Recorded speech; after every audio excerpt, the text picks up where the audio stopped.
Welcome to Democracy Now!, democracynow.org, the War and Peace Report. I'm Amy Goodman. Israel's army has reinvaded the Gaza Strip, reclaiming control over the Netzarim corridor, which splits the besieged Palestinian territory in two. Israel's also continuing to bombard Gaza by land, air, and sea for a third straight day after Israel unilaterally shattered the Gaza ceasefire Tuesday. Gaza's health ministry says Israel's renewed attacks have killed 710 Palestinians, including at least 95 people, since daybreak today. One of those was a newborn baby. Another 900 Palestinians have been injured, a majority of them women and children. Some of the wounded died due to severe shortages of medical equipment from Israel's total blockade of Gaza, which took effect on March 2nd. On Wednesday, Israeli planes dropped leaflets over Beit Lahia and Beit Hanun in northern Gaza and parts of Khan Yunis in the south, ordering residents once again to leave their homes. The order affects thousands of people who'd previously been expelled multiple times by Israel's army. We were feeling safe. We couldn't believe we had just started having stability in our lives, and suddenly the situation has been turned around under the threat of the Israeli aggression. They forced us to leave Beit Hanun. I swear to God, we don't have any shelter except in Beit Hanun. We had just started having some stability in the 40 days of ceasefire.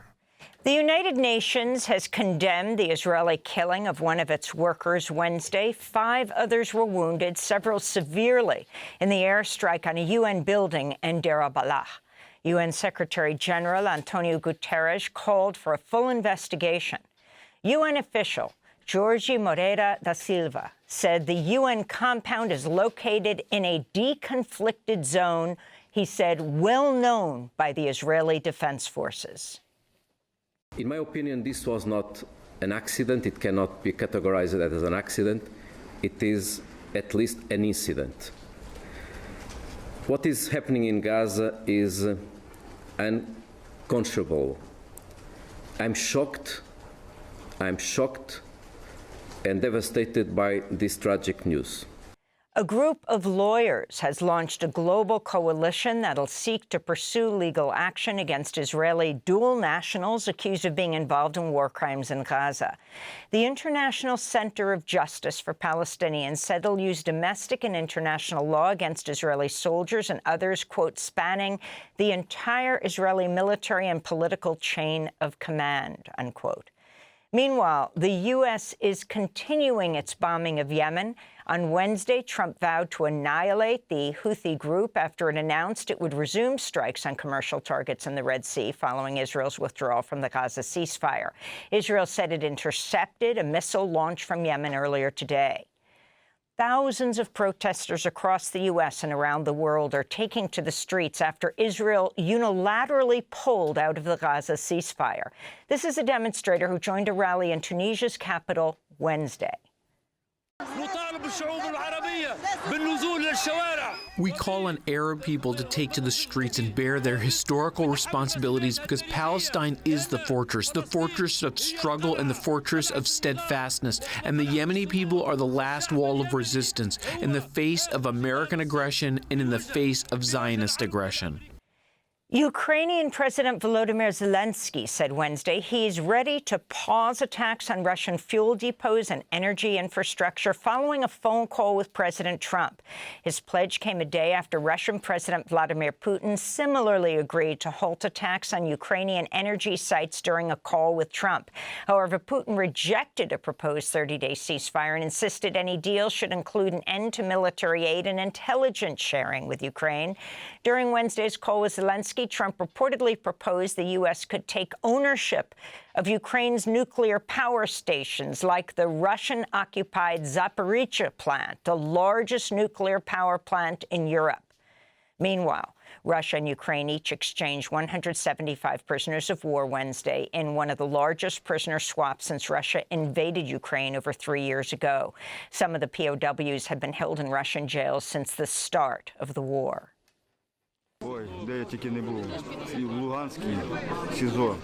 Where haven't I been imprisoned? I've been in Luhansk, then I was sent to Bashkiristan, very far away.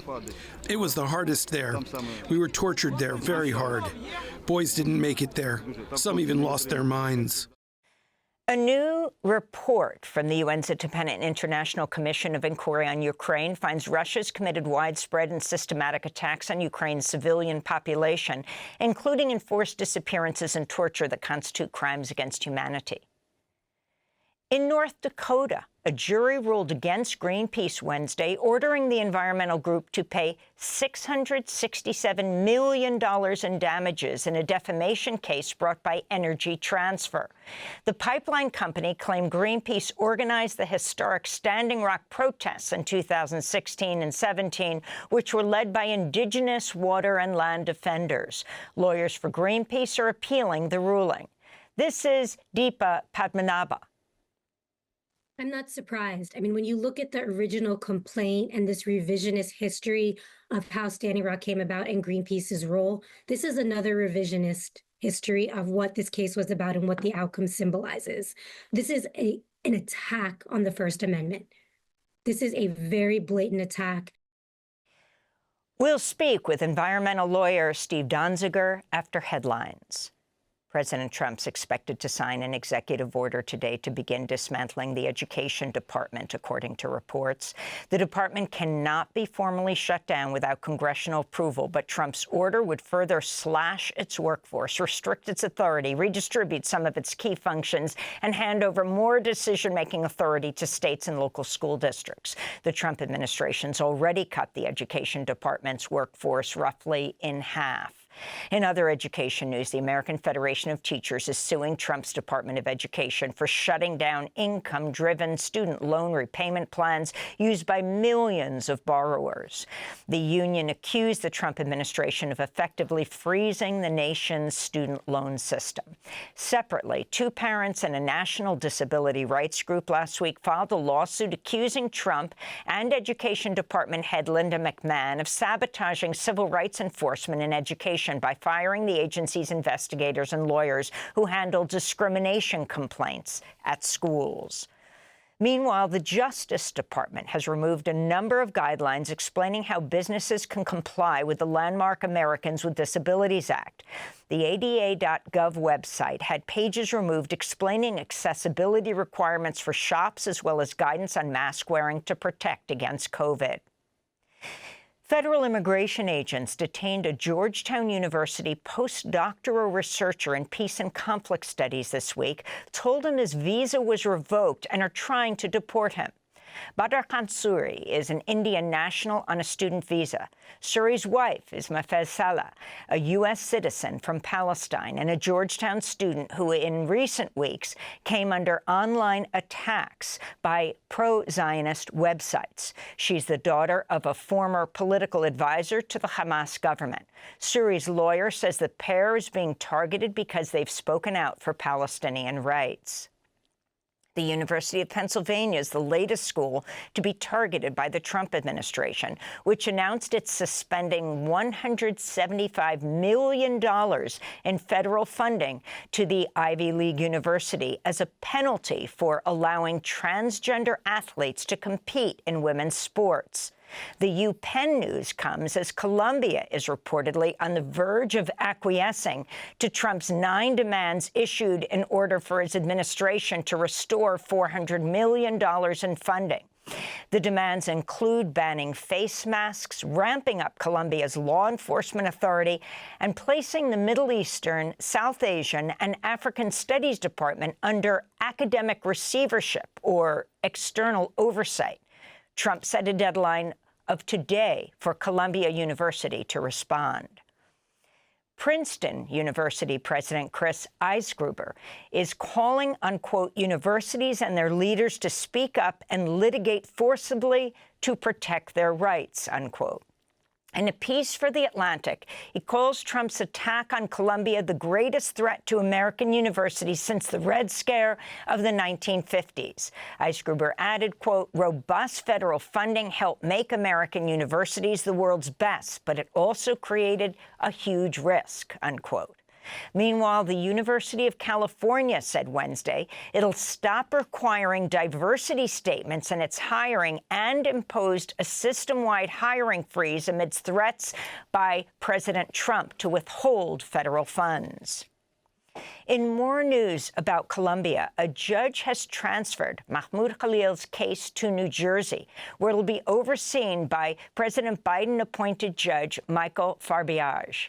U.S. District Judge Jesse Furman cleared the way for Khalil to stay in the United States and challenge his arrest and the Trump administration's attempts to deport him for protesting for Palestinian rights while he was a graduate student at Columbia.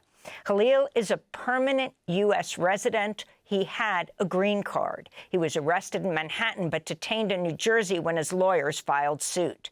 He was subsequently transferred to an ICE jail, where he is now in Jena, Louisiana. The Council on American Islamic Relations has launched a campaign calling on the University of New Hampshire and Harvard to withdraw their hirings of former President Biden's National Security Advisor Jake Sullivan and former White House Coordinator for the Middle East and North Africa Brett McGurk. CAIR said in a statement the two men, quote, spent 4 years acting as shadow presidents and executing foreign policy disaster after foreign policy disaster, from the botched U.S. troop withdrawal from Afghanistan to President Biden's embrace of dictators he once pledged to ostracize, to the horrific genocide in Gaza, unquote. A coalition of rights groups and community advocates in New Mexico has filed a civil rights complaint warning 48 people have been disappeared after a wave of immigration raids in Santa Fe, Roswell, and Albuquerque. This is Rebecca Sheff, attorney for the ACLU of New Mexico. We know that enforced disappearance is unlawful under the U.S. Constitution. We know that disappearing people is also prohibited under international human rights law. We know that when a government apprehends somebody and conceals what's happened to them or their whereabouts, that's a human rights violation. The coalition of groups is calling on New Mexico legislators to pass 2 bills to protect residents, HB 9, the Immigrant Safety Act, and SB 250, the No State and Local Resources for Immigration Enforcement Act. Pentagon Chief Pete Hegseth said he's appealing a ruling by a federal judge Tuesday which blocked the Trump administration's ban on transgender military members. U.S. District Judge Ana Reyes ruled the sweeping ban violates the Constitution's Equal Protection Clause and called it, quote, soaked in animus. And in more military news, the Pentagon's removed or earmarked for removal at least 24,000 articles from its website. They include historical content on military members of color, women, and military members from the LGBTQ community, as well as pages on Holocaust remembrance, cancer awareness, sexual assault, and suicide prevention. A page on groundbreaking African-American baseball player Jackie Robinson's military career had recently disappeared and then, with fierce protest, reappeared after public backlash. And those are some of the headlines. This is Democracy Now!, democracynow.org, The War and Peace Report. I'm Amy Goodman.